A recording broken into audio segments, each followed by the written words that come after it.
नमो ब्रह्मादिभ्यो ब्रह्म विद्या संप्रदाय कर्तृभ्यो वंश ऋषिभ्यो महद्भ्यो नमो गुरुभ्यः। सर्वोपप्लव रहिता प्रज्ञान घन प्रत्यगर्थो ब्रह्मैवाहमस्मि। नारायणं पद्मभवं वसिष्ठं शक्तिंच तत्पुत्र पराशरंच व्यासं शुकं गौड़पदं महांतं गोविंद योगींद्रम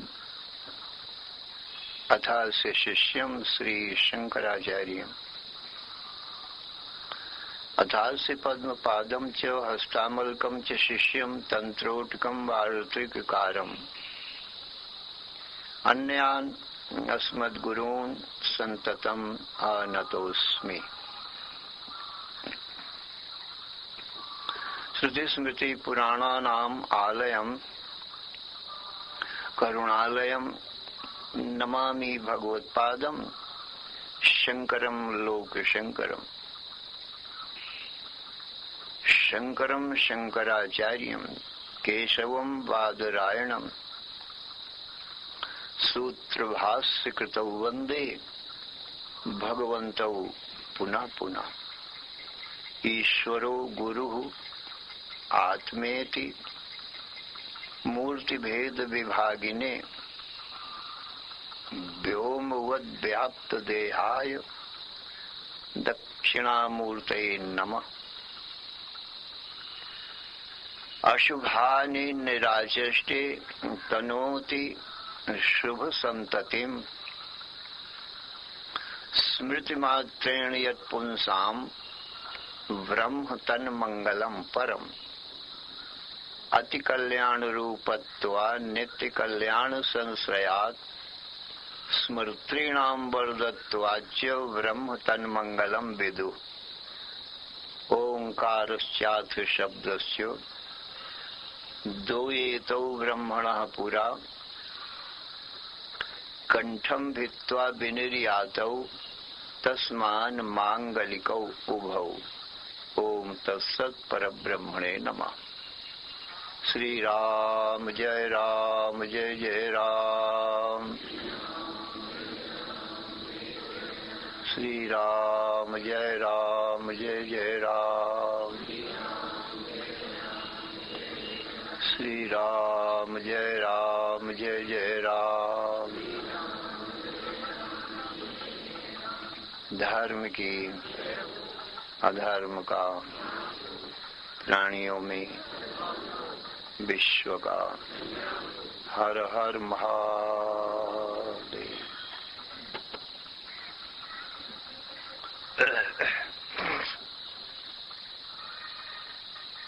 पैंगलोपनिषद के अनुसार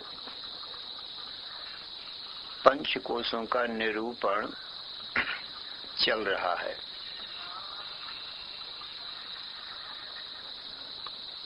अन्नमय, प्राणमय, मनोमय, विज्ञानमय, आनंदमय इति पंचकोशाः, ये 5 कोश बताए गए हैं। प्रथम कोश का निरूपण कल किया गया था। प्रथम अन्नमय कोश है, जो अन्न से उत्पन्न होता है और अन्न को खाकर ही जीता है और फिर अन्न रूप पृथ्वी में लीन हो जाता है। वो अन्नमय कोश है। अन्न रसेनैव भूत्वा अन्न रसेनाभिवृद्धिं प्राप्यान्न रसमय पृथिव्यां यद विलीयते सो अन्नमय कोशः तदेव स्थूल शरीरम। कल कृष्ण यजुर्वेद की गर्भोपनिषद के अनुसार ये अन्न से ये हमारे तुम्हारे स्थूल शरीर कैसे बन जाते हैं, ये बात बताई गई थी। जो कुछ भी माता पिता अन्न खाते हैं उनसे रस, रक्त, मांस, मेदा, मज्जा, हड्डी और शुक्र, ये 7 चीजें बनती हैं। अन्न के ये 7 धातुएं बन गई। अंतिम धातु शुक्र है, उसी को वीरी कहते हैं और उसी को बीज भी कहते हैं। वो बीज भी बन गया है। मनुष्य ने जो अन्न खाया है उसका 7वां सार पदार्थ जो वीर्य बना है वो बीज है। स्त्री रूपी क्षेत्र में ये पुरुष इस बीज को बो देता है तो इसी बीज से, शुक्र से, इस वीर्य से अब वो क्षेत्र में जाकर के और फिर उससे सिर बनता है, उसी में पैर निकले आते हैं, हाथ निकलते हैं, अंगुलियां निकलती हैं, पीठ बनती है, मुख, नासिकाक्ष, श्रोत्राणि भवंती है, समंती है, कटी, गुल्फ, जठर, पेट, ये सब बनता है। अब कैसे बनता है ये माया की अद्भुत महिमा है। कौन बनाता है? ये माया अचिंत्य है। भला बताइए, ये अन्न का परिणाम है। अन्न के ये सब आकार आप देख रहे हो, जितने भी शरीर हैं स्त्री पुरुषों के, ये अन्न के ही नाना रूप हैं। ये माया की ऐसी अद्भुत महिमा है कि ये आकार बना देती है। वो पानी जैसे थोड़े से जल में, बुलबुले में, वीर एक जल ही है, जल का ही अंश है और ये सब बन जाता है। तो देखो, पहले तो गेहूं, जौ, चने के रूप में अन्न था और फिर उसको काट कूट करके मारा गया, उसमें भूसा भी निकला, भूसा निकाल दिया गया, गेहूं, जौ, चना, अन्न सार निकाल लिया गया। अब उसका देखो रूप, गेहूं, जौ, चने का रूप देखिए, वो बीज का रूप है। फिर वो चक्की में पीस दिया गया, अब उसका रूप कैसा हो गया? अब रूप बदल गया बिल्कुल, पीसने से आटा हो गया ना, एकदम बारीक आटा हो गया। अब गेहूं का रूप जाता रहा, चने का रूप जाता रहा। फिर उसको जल डाल करके गूंद दिया गया, मार दिया गया। अब वो गीला गीला एक पिंड जैसा बन गया, बिखरा हुआ आटा था, अब उसका रूप पिंड बन गया। फिर उसको रोटी का रूप दिया गया, अब वो पिंड रोटी का रूप धारण कर लिया, आग में सेंका गया और फिर उसको खाया गया। अब वो रूप बिल्कुल बदल गया, खाने से रोटी का रूप भी खत्म हुआ। कितने रूप ये अन्न धर रहा है देखिए।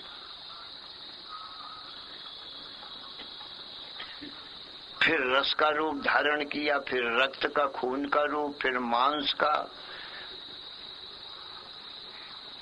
और फिर मैदा का, फिर हड्डी का, फिर मज्जा का, फिर शुक्र का रूप धारण किया और फिर इन स्त्री पुरुषों के मनुष्य शरीरों के रूप धारण कर लिया। बाल्य रूप धारण किया अन्न ने, फिर युवा का रूप धारण किया, फिर वृद्ध का रूप धारण किया। ये अन्न के रूप बदलते जा रहे हैं। कितने रूप बदल गए कौन गिन सकता है। और फिर वृद्धावस्था के बाद में मृतक तुल्य हुआ, जब मृत्यु हुई उस रूप में बदला, फिर चिता में रखा गया, तो अग्नि के रूप में जलने लगा, फिर खाक बन गया, राख हो गया, राख का रूप हुआ, फिर माटी में मिल गया, फिर माटी का रूप हो गया, फिर माटी से फिर उत्पन्न हुआ, इस पृथ्वी से फिर उत्पन्न हुआ। बड़ा आश्चर्य है, अन्य के कितने रूप बन गए। माया की ऐसी अद्भुत महिमा है सज्जनों। तो ये माया के रचे हुए हमारे तुम्हारे ये शरीर हैं, और अन्न से ये स्थूल शरीर माया ने बना दिया है। अन्न के आकार हैं ये, हम आप इसमें निराकार बैठे हैं। हमको तुमको माया नहीं बनाती, हमको आपको छू नहीं सकती माया। केवल ये शरीर बनाया माया ने अन्न से। अन्नाद्येव खलुमानि भूतानि जायन्ते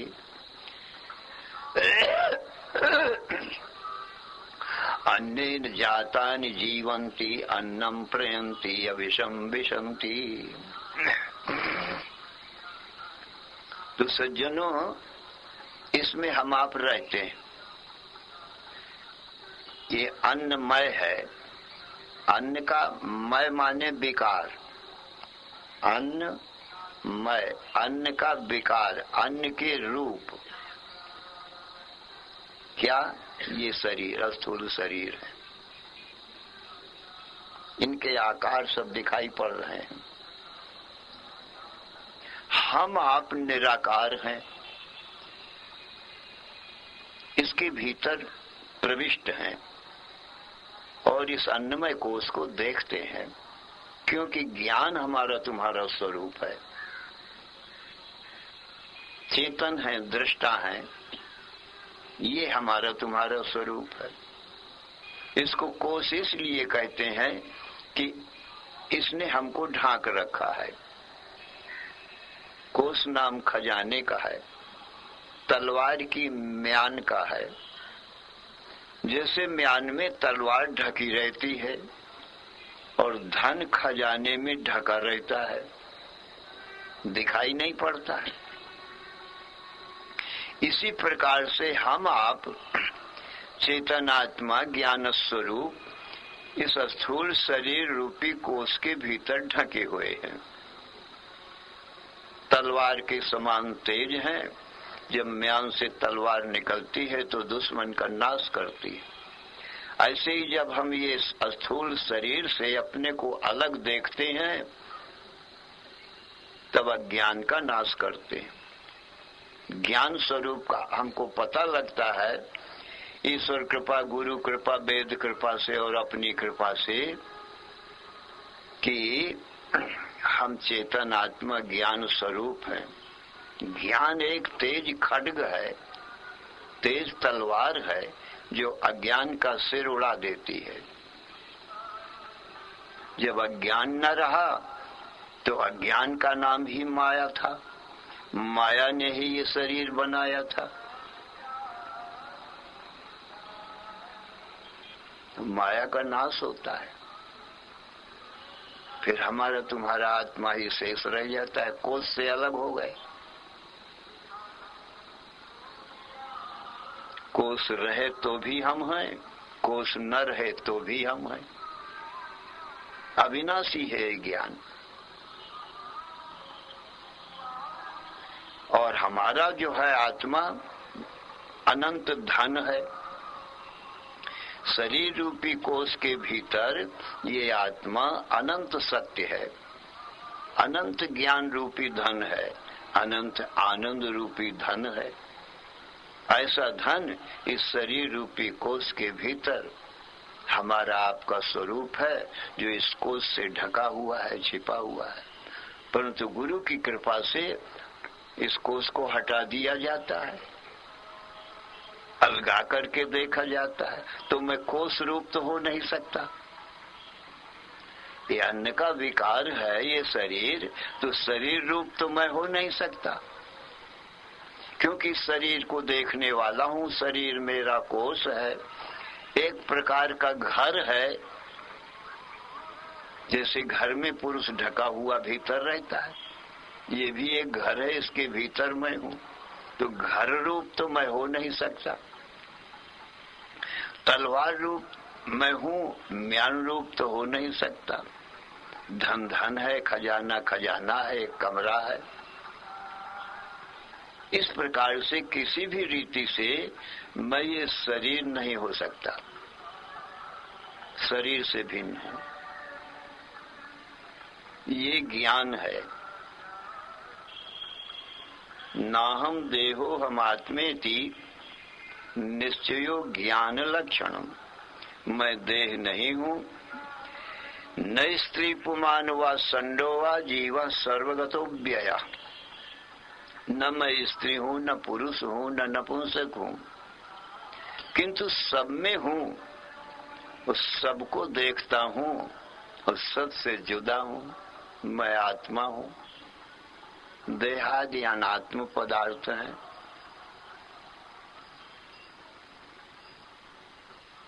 मैं अनात्मा नहीं हूँ। इस प्रकार से ये अन्नमय कोश से अपने को जुदा जान लेना। कभी भी अपने आप को स्त्री पुरुष नहीं मानना। तुम कोश हो नहीं सकते, तुम ये घर हो नहीं सकते। जैसे मनुष्य घर में रहता है पर घर नहीं हो जाता, तो ऐसे शरीर भी एक घर है, इसमें हम रहते हैं।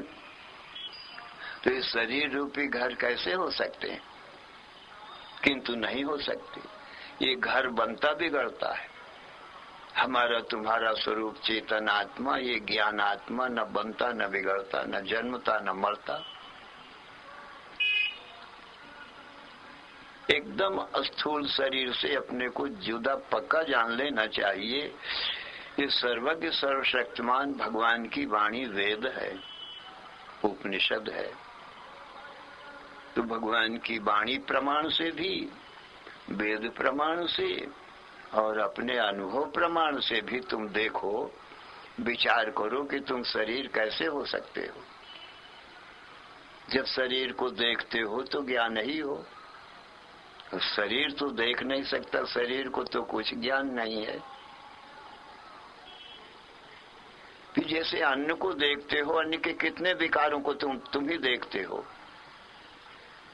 अन्न को देखे जब भूसा के सहित था, गेहूं जौ चना के वृक्षों के रूप में था, उस रूप को देखा। गेहूं चने के रूप को देखा, आटा रूप को देखा, मड़े हुए आटे को देखा, रोटी के रूप को देखा। कितने रूपों को तुम देखे। और रस रक्त मांस मैदा और हड्डी मज्जा और शुक्र को भी तुम देखते हो। इनको तो कुछ ज्ञान नहीं है। अब ये शुक्र से बने हुए इन शरीरों को देखते। तुम दृष्टा चेतन आत्मा, ये अन्न कैसे बन सकते हो? नहीं हो सकते। अन्न का विकार ये शरीर है, इसलिए हम आप शरीर नहीं हो सकते। माया की ऐसी महिमा है कि ऐसे आकार बना देती। परंतु ये भी देखो माया की कैसी आश्चर्य रूप महिमा है कि एक रूप के सब शरीर न मिलेंगे, न स्त्री न पुरुष। यदि एक रूप के हों तो पहचाने न जाएं कौन हमारा पति है और कौन हमारी पत्नी है। जब एक ही रूप के होंगे तो पहचान में आएंगे नहीं।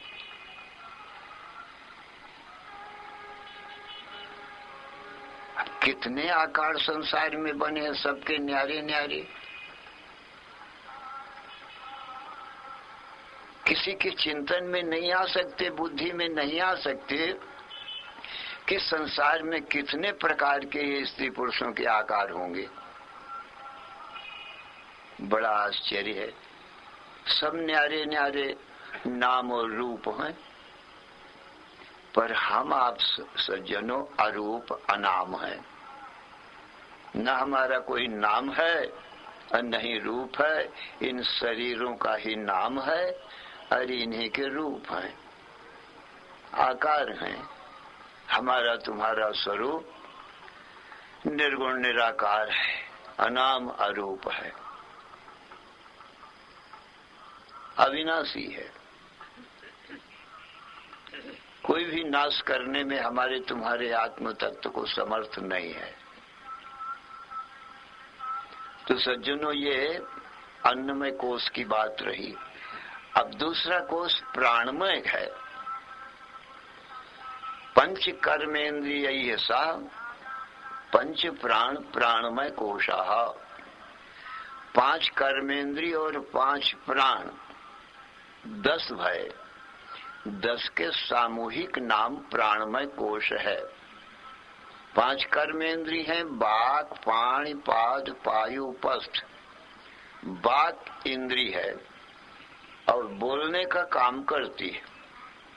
जो हम आप बोलते हैं ना, ये वाक इंद्रिय से बोलते हैं। और पाण कहते हैं हाथ को, हाथ से लेन देन का काम होता है।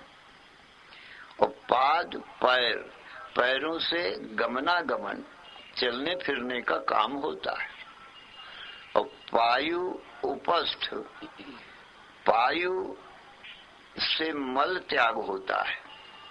जो मल त्याग करने का काम करती है उसको पायु इंद्री, गुदा इंद्री कहते हैं। और मूत्र परित्याग करने का कार्य कर्म करती है उसको उपस्थ इंद्री कहते हैं। ये 5 कर्म इंद्रिय हैं, ये अपना अपना काम ही करती हैं, इनको ज्ञान नहीं होता। उस कर्म इंद्रियों को कर्म ही करती हैं ये। तो 5 इंद्रियों की ये 5 प्रकार का कर्म है। वाक, पाणि, पाद, पायुपस्थ, इनका कर्म वचना दान गमन विसर्गानंदाश्चेति विषयाः। वचन, आदान प्रदान, गमन और मल मूत्र का परित्याग। 5 प्राण है सज्जनों, प्राण अपान व्यान समान उदान। ये 5 प्राणों के नाम हैं। और 5 प्राणों का कर्म भी जुदा जुदा है, इनको भी ज्ञान नहीं है, ये भी क्रिया ही करते हैं। प्राण कहते हैं जो हम आप बाहर से शुद्ध वायु लेते हैं, नासिका के द्वारा श्वास लेते हैं, ये शुद्ध वायु प्राण है। माने सबका ये जीवन तत्व है। इस प्राण के बिना शुद्ध वायु यदि हम आप न लेवें, इस शरीर के भीतर ना जाए तो जीवन नहीं रह सकता है। तो जो भी शुद्ध वायु हम बाहर से भीतर लेते हैं, नासिका से खींच लेते हैं श्वास से, उसका नाम प्राण होता है। और यही प्राण भीतर जाकर के और शरीर भर में फिर घूमता है। और फिर घूम करके जो शरीर के भीतर गंदगी होती है, उस गंदगी को वो बाहर निकालती, शरीर को शुद्ध करती है। नहीं तो गंदगी की जहर फैल जाए और शरीर फिर मर जाए। इसलिए उसको, शरीर को शुद्ध करना बहुत जरूरी है। तो वो वायु शरीर में घूम करके और मल मूत्र के स्थान को भी शुद्ध करती हुई और गुदा मार्ग से फिर निकल जाती है। तो बारंबार वो शरीर में ये सांस घूमती है, श्वास, और फिर भीतर घूम के वो गंदगी निकालती रहती 24 घंटे। तो कोई गुदा से और कभी नासिका द्वार से भी बाहर निकलती है, तो वो भी गंदी वायु निकलती है। भीतर से तो शुद्ध जाती है, पर भीतर से जब वायु चाहे श्वास से निकले और चाहे गुदा मार्ग से निकले, तो गंदी निकलती है। तो शरीर का शोधन करती रहती है, गंदगी निकालती रहती है। इसलिए इसको अपान कहते हैं। प्राण अपान व्यान, व्यान वायु शरीर भर में व्याप्त होकर के रहती है। और जितनी भी ये संधियों में क्रिया होती है, हलचल होती है, ये सब क्रिया ये व्यान वायु करती है। शरीर भर में व्याप्त है। समान वायु नाभीय स्थान में रहती है। जो भी खाया पिया जाता है अन्न जल उसका पाचन करती है, रस रक्त बनाती है और उस रस रक्त को 72 सहस्राणी स्थूला सूक्ष्माद्य नाड़या 72,000 इस शरीर में नाड़ियां हैं। कोई स्थूल, कोई अत्यंत सूक्ष्म, कोई बाल की बराबर सूक्ष्म नाड़ियां हैं। सब में ये रक्त जो है वहन करती है, प्रवाह करती है, प्रेशर करके 72 बार, 1 मिनट में 72 बार ये शरीर भर में ये रक्त का संचार कर देती है।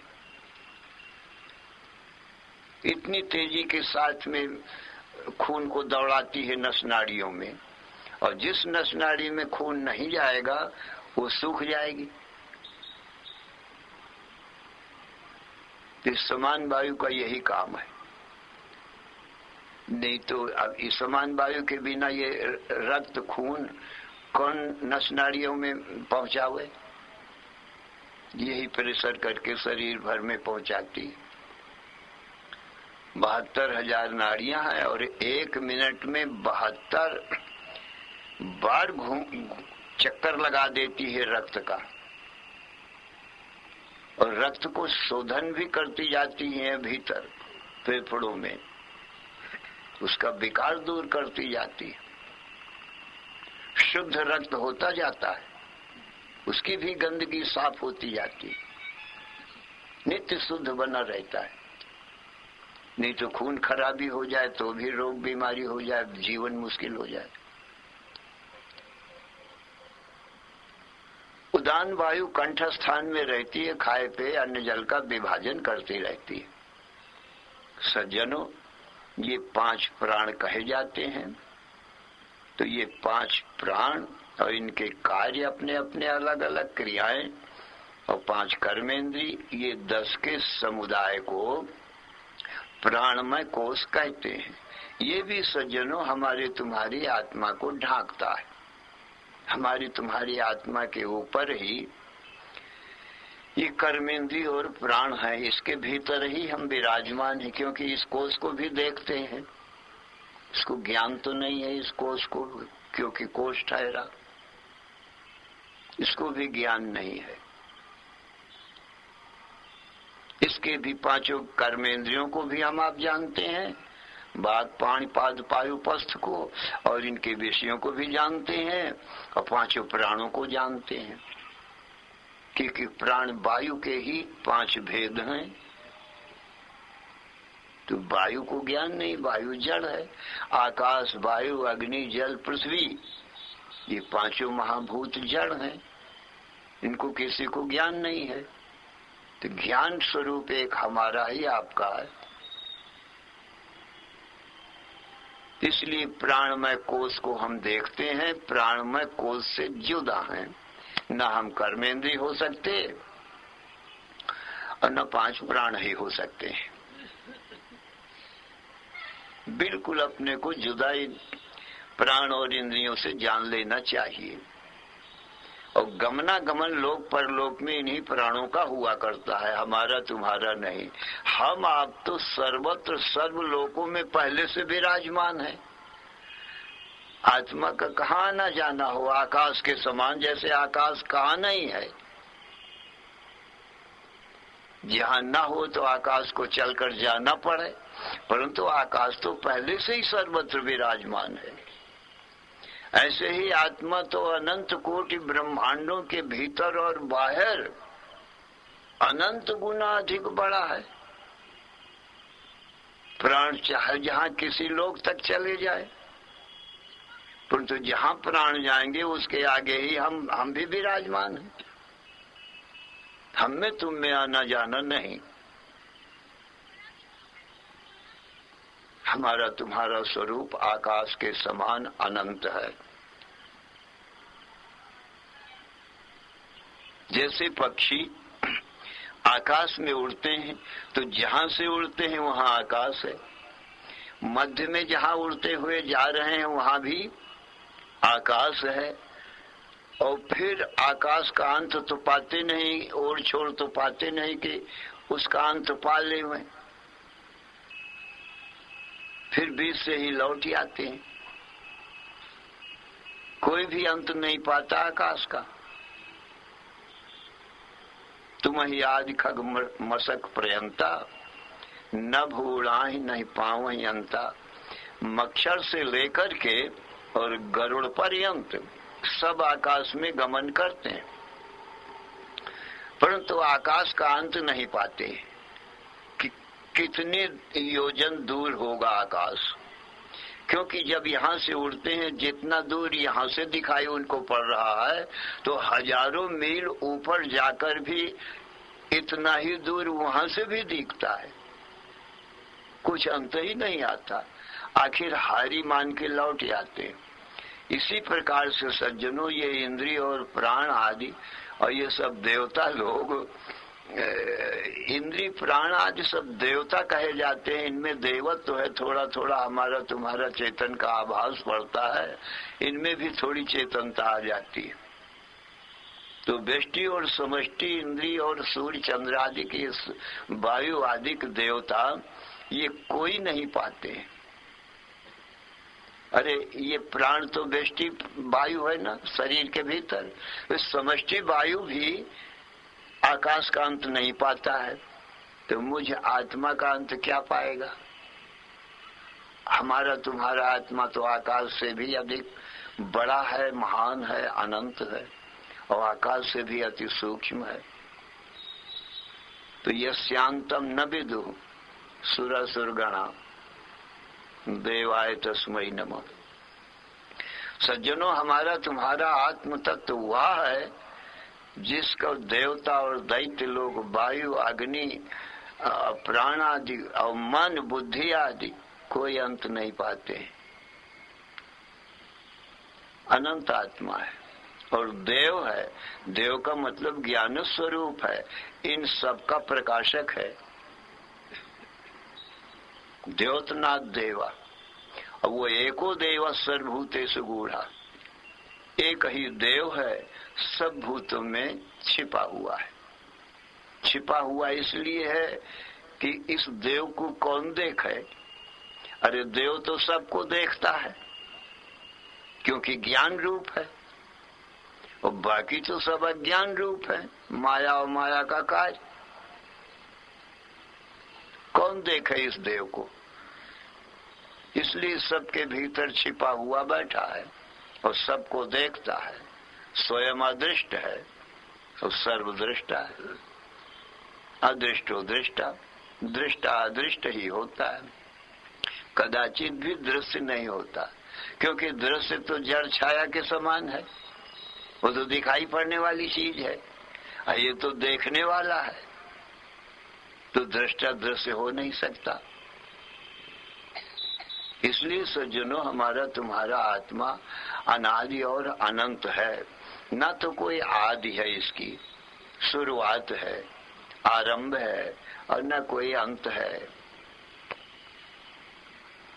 ऐसा आत्मा है। तो सज्जनों, इस प्राणमय कोश से अनादि अनंत है हम, कोई हमको नहीं पाता। ये प्राण आते जाते हैं और हम इस प्राण से अलग हैं। अरे ये पक्षी के समान समझ लो प्राण है, और हम आकाश के समान हैं। आकाश से और पक्षियों का क्या संबंध? कुछ नहीं। ऐसे मुच्चिदाकाश से इन प्राण रूपी पक्षियों का क्या संबंध है? कुछ भी नहीं। ये प्राण में कोश की बात रही। तीसरा मनोमय कोश है। पंच ज्ञानेन्द्रिय सह मन मनोमय कोशा। 5 ज्ञानेन्द्रियों के सहित एक मन, इसको मनोमय कोश कहते हैं। 5 ज्ञानेन्द्रियां ये हैं: श्रोत्र, त्वचा, चक्षु, जिह्वा, घ्राण। श्रोत्र नाम कर्ण का है, और त्वचा नाम ये चमड़े का है जो शरीर भर में मढ़ा हुआ है। ये चमड़ा जो मढ़ा हुआ है इसको त्वचा कहते हैं, श्रोत्र त्वचा। और सज्जनों, ये शरीर को इसने ढांका हुआ भी है, माने ये चमड़ा मढ़ा है, इसी की सुंदरता शरीर में आपको दिखाई पड़ती है।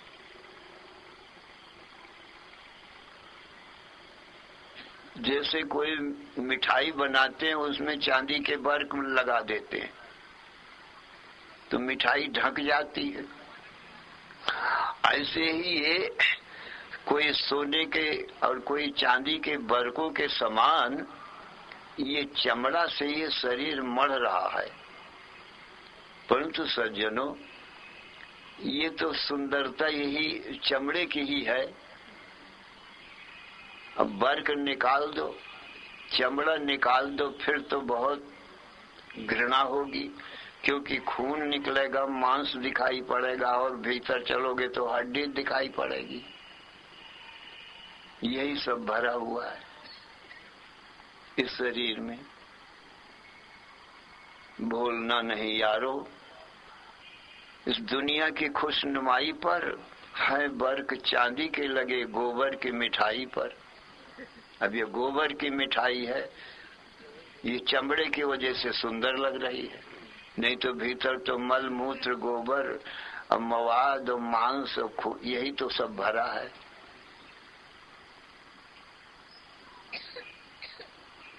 इस प्रकार से सज्जनों, श्रोत्र त्वचा चक्षु जिह्वा घ्राण, ये 5 ज्ञानेंद्रिया और एक मन, 6 हो गए ना। तो ये 6 के समूह को मनोमय कोश कहते हैं। तो श्रोत्र नाम जिससे हम श्रवण करते हैं, शब्द का श्रवण होता है, वो श्रोत्र इंद्रिय है। और शब्द का ज्ञान, ये ज्ञानेंद्रियां हैं 5, इनसे ज्ञान होता है। स्रोत से शब्द का ज्ञान और इस त्वचा से स्पर्श का ज्ञान होता है, जो शरीर भर में मढ़ा हुआ है। स्पर्श का अर्थ है कोमल और कठोर। कोमल गद्दा तकिया स्त्री पुत्र, कोमल शरीरों का स्पर्श, कोमल गद्दा तकिया का स्पर्श और कठोर स्पर्श, जैसे लाठी डंडा का, पत्थर का, पाषाण का, ये कठोर स्पर्श है।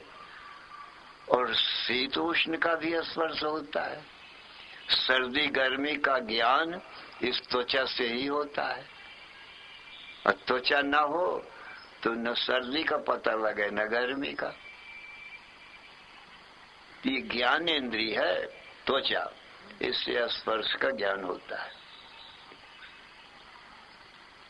चक्षु, चक्षु नाम नेत्र का है। नेत्र ज्ञानेंद्रिय है। नेत्र से रूपों का ज्ञान होता है।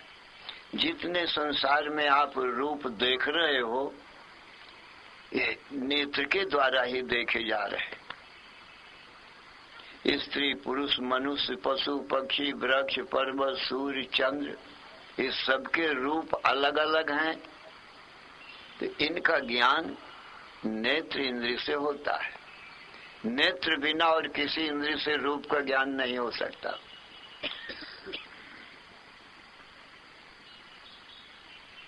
और नेत्र रूप का ही ज्ञान कर सकती है, शब्द नहीं सुन सकती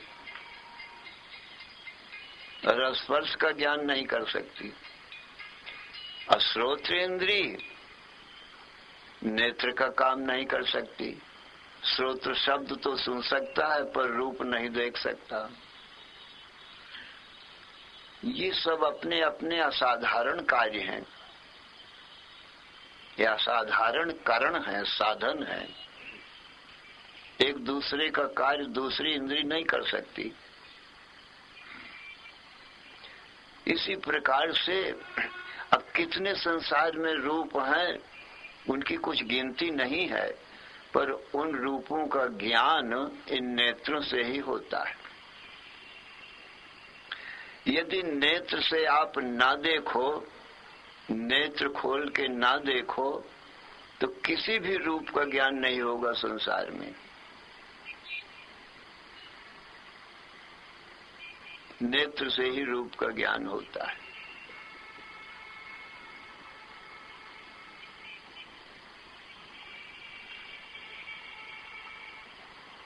ये नेत्रेंद्री हो गई, ज्ञानेंद्री।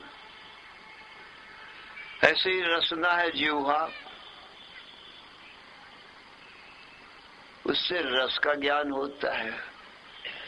रस के ज्ञान के लिए आम, अमरूद, अनार, अंगूर, रोटी, दाल, चावल, हलवा, पूड़ी, खट्टा, मीठा, नमकीन, कड़ुआ, कठैला, चिरपीरा, ये सब रस हैं। इन रसों का आंखों से तो रस दिखाई नहीं पड़ता, खट्टा है कि मीठा है कि कड़ुआ है कि नमकीन है, कुछ पता आंखों से नहीं लगेगा, न कानों से, दूसरी इंद्री से इनका पता नहीं लगता है। इन रसों का ज्ञान तो रसना से ही होता है,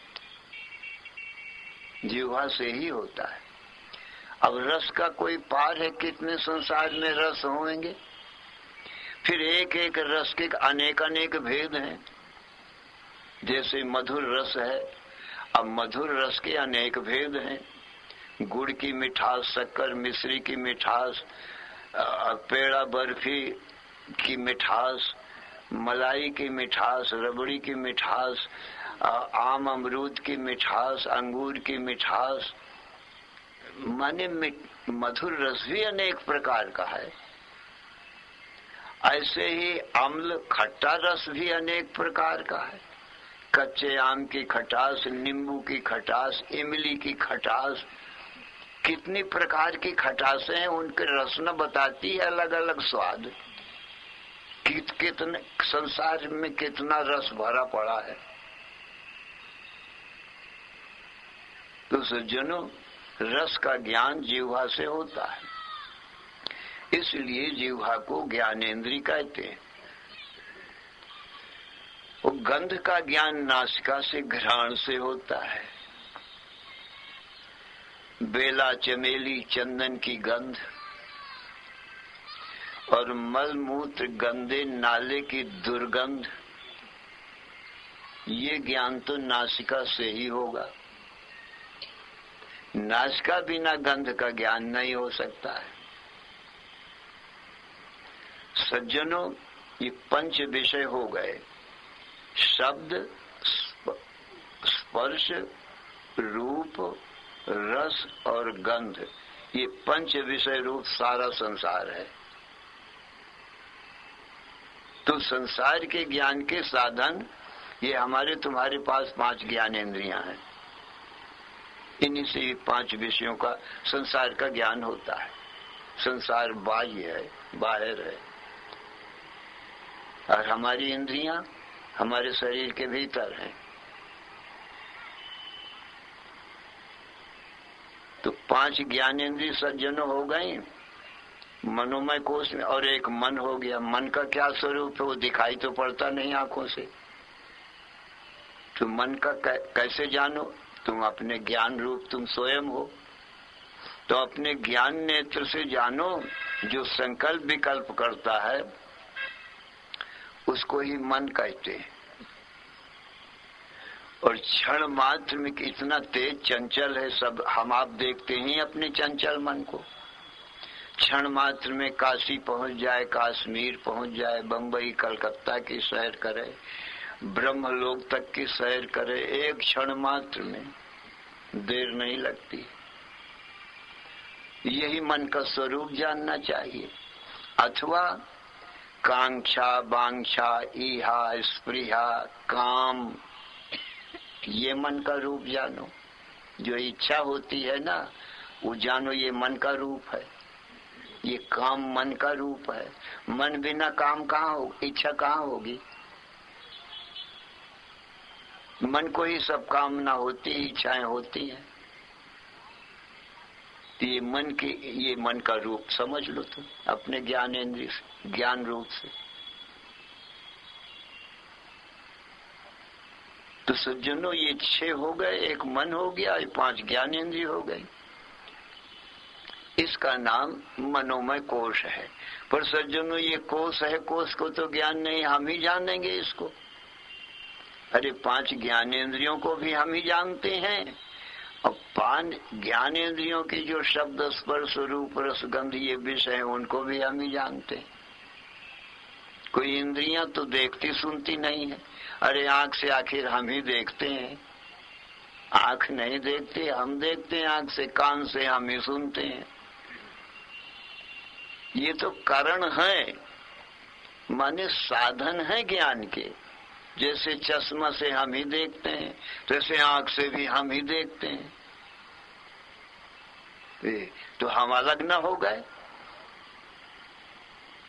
चश्मा रूप आंख से हम न्यारा है। ये हमारे साधन है देखने सुनने के। तो सज्जनों, मनोमय कोश से हम न्यारा है। इसके भीतर बैठे हैं और ये हमारे आगे है मनोमय कोश। ज्ञानेंद्रियां और मन के भीतर हम छिपे बैठे हैं। और चौथा कोश है विज्ञानमय कोश। यही 5 ज्ञानेंद्रिय हिस्सा बुद्धि विज्ञानमय कोशा। यही 5 ज्ञानेंद्रियां जो मनोमय कोश में थी, एक बुद्धि अधिक है, इसको विज्ञानमय कोश कहते हैं। विज्ञान क्यों कहते हो बुद्धि को? कहा इसमें विशेष रूप से ज्ञान प्रकट होता है। बोधेद्धा बुद्धि, बोध नाम ज्ञान का है और ज्ञान व्यापक है, कूटस्थ है, बुद्धि का साक्षी है ज्ञान। और यही कूटस्थ चेतन ब्रह्म हमारा आपका स्वरूप आत्मा का, वो बुद्धि में प्रकट भी होता है, इंगित होता है आभास रूप से। इसका नाम जीव पड़ जाता है। इसलिए बुद्धि में ज्ञान होता है और ज्ञान से ही बुद्धि सब कार्य का निश्चय करती है, निर्णय करती है। बुद्धि बिना ज्ञान नहीं होता है, क्यों? बुद्धि में ज्ञान प्रकट होता है। इसलिए ये बुद्धि सज्जनों विज्ञानमय कोश है। परंतु सज्जनों, उस मेरे आभास के सहित विशेष ज्ञान जो मेरा ही स्वरूप था, वो बुद्धि में प्रकट हुआ है। तो उस आभास सहित बुद्धि का साक्षी तो मैं कूटस्थ आत्मा ही हूं। तो बुद्धि से भी अलग हुआ। यो बुद्धे परतस्तु सा, जो बुद्धि से परे है वह आत्मा है। इंद्रियाणि पराण्याहुरि, इंद्रियेभ्यः परम मनः मनसस्तु परा बुद्धि, यो बुद्धे परतस्तु सा। स्थूल शरीर से परे इंद्रियां, इंद्रियों से परे भीतर मन, मन से भीतर बुद्धि, बुद्धि से भीतर मैं हूं। बुद्धि भी कोश है, मेरे आगे है, मुझको ढांक रखा है, परंतु आखिर बुद्धि का प्रकाशक मैं ही हूं। तो बुद्धि का प्रकाशक, मन का प्रकाशक, इंद्रियों का प्रकाशक और इंद्रिय द्वारों से वो संसार का विषयों का प्रकाशक। तो एक प्रकाशक ज्ञान तत्व मैं ही रहा। तो विज्ञान में कोश से मैं जुदा रहा। तो बुद्धि मेरा स्वरूप नहीं हो सकती।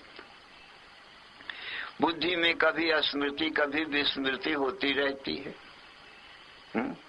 सर्वस्य चाहम हृदय सन्निविष्टो मत्ता स्मृतिर ज्ञानम और अपोहनम च। ज्ञान, स्मृति और अपोहन, विस्मृति भी होती। वेदैश्च सर्वै अहमेव वेद्यो, और सभी वेदों से मैं आत्मा ही वेद्य माने जानने योग्य हूँ।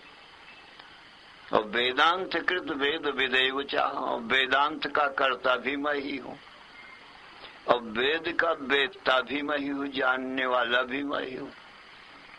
वेदों को तो ज्ञान नहीं है, स्वर व्यंजन रूप है, नाम मात्र हैं, सब नाम ही नाम भरे हैं वेदों में। कुछ ईश्वर के नाम, कुछ जीवों के नाम, कुछ देश काल वस्तुओं के नाम, कुछ आकाश वायु अग्नि जल पृथ्वी के नाम, सब नाम ही नाम है। ईश्वर जीव के नाम, और मैं अनाम हूं।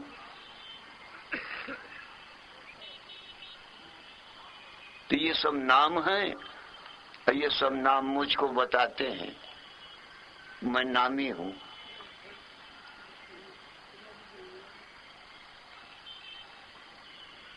इस प्रकार से सज्जनों, विज्ञानमय कोश से हमारा तुम्हारा स्वरूप ऊपर परे है। इनको हम छूते नहीं हैं, कोशों के भीतर रहते अवश्य हैं। पांचवा आनंदमय कोश है,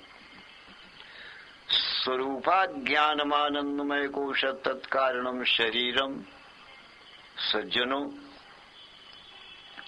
अपने स्वरूप को न जानना, अपनी आत्मा को न पहचानना, इस अज्ञान का नाम ही आनंदमय कोश है। स्वरूप अज्ञान आनंदमय कोश। तत्कारणम से, उसी को कारण शरीर कहते हैं। स्थूल और सूक्ष्म शरीर उसी से उत्पन्न होते हैं, अज्ञान से। अवस्थाओं में सुसुप्ति अवस्था रूप ये अज्ञान है, वही कारण शरीर है। तो सज्जनों, उस अज्ञान रूप आनंदमय कोश से मैं जुदा हूं, परंतु उस अज्ञान रूपी आनंदमय कोश का मैं प्रकाशक हूं, क्योंकि वो तो अज्ञान रूप है, उसको तो ज्ञान नहीं है। आखिर उसका भी जानने वाला मैं ही हूं।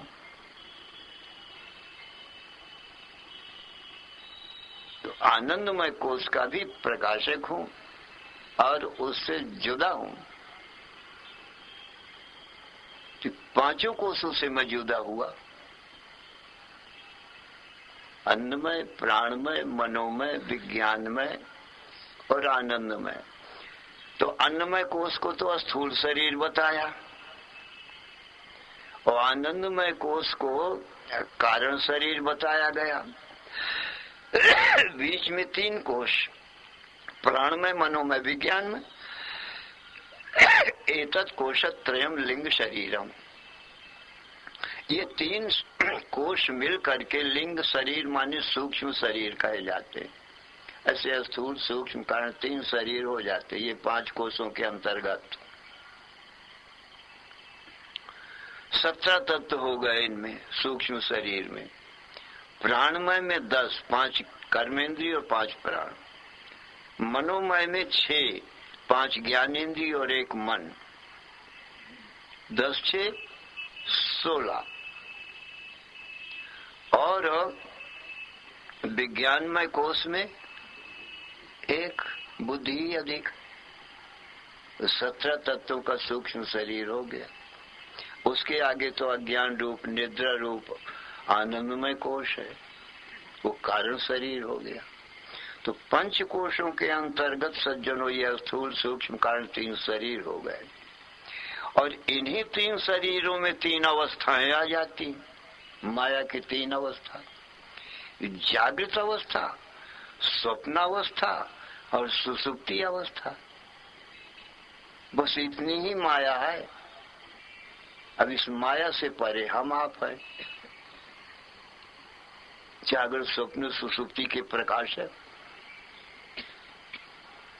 इस आत्मा को ही ब्रह्म कहते हैं। और आत्मा से भिन्न ब्रह्म नाम का पदार्थ शास्त्रों में नहीं बताया गया, वेदों में नहीं बताया गया। आत्मा को ही ब्रह्म रूप से बताया गया है, और ब्रह्म को ही सबकी आत्मा बताया गया है।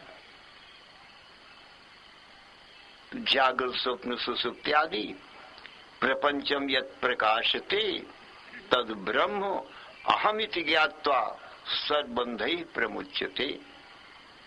जो जागृत स्वप्न को सुसुप्ति को प्रकाशता है वह ब्रह्म मैं ही हूँ, ऐसा जो जानता है वो तुरंत ही सब बंधनों से, जन्म मरण से मुक्त होता है।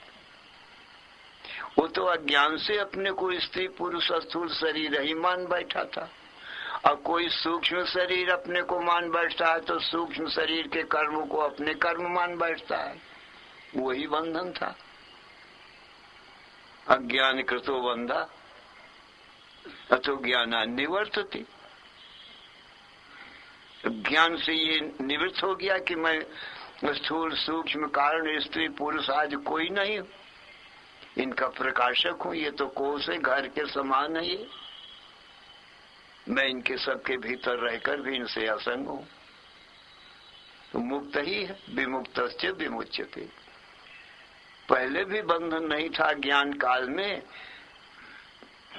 परंतु अपने को बंधन मानता था, क्योंकि अब शरीर मानेगा तो अपना जानेगा कि मैं जन्मा हूँ, स्त्री हूँ, पुरुष हूँ। फिर मरने का भय होगा, मरेगा ही शरीर। तो ये जन्म मरण का बंधन तो अपने को शरीर मानने से हुआ ना। इस अहमता ममता से, शरीर में अहम भाव और शरीर के संबंधियों में ममता का भाव कि ये सब मेरे हैं, वो यही बंधन था जीव को, और तो कोई बंधन नहीं था। तो ज्ञान से ये अज्ञान निकल गया कि मैं तीनों शरीर हूँ, स्त्री पुरुष हूँ। ये तो केवल कोष मात्र है, माया से क्षण मात्र में। ये रोज बन जाते हैं माया से, सुसुप्ति में मिट जाते हैं, और स्वप्न में जागृत में ये शरीर उसे अज्ञान रूपी माया से तुरंत बन जाते हैं। और मैं तो एक रस ही रहता हूँ, न बनता, न बिगड़ता, न जन्मता, न मरता। तो ये माया के खेल को खाली देखता हूँ। और ये माया का खेल कहाँ हो रहा है? कहा मेरे आत्मा रूपी दर्पण में।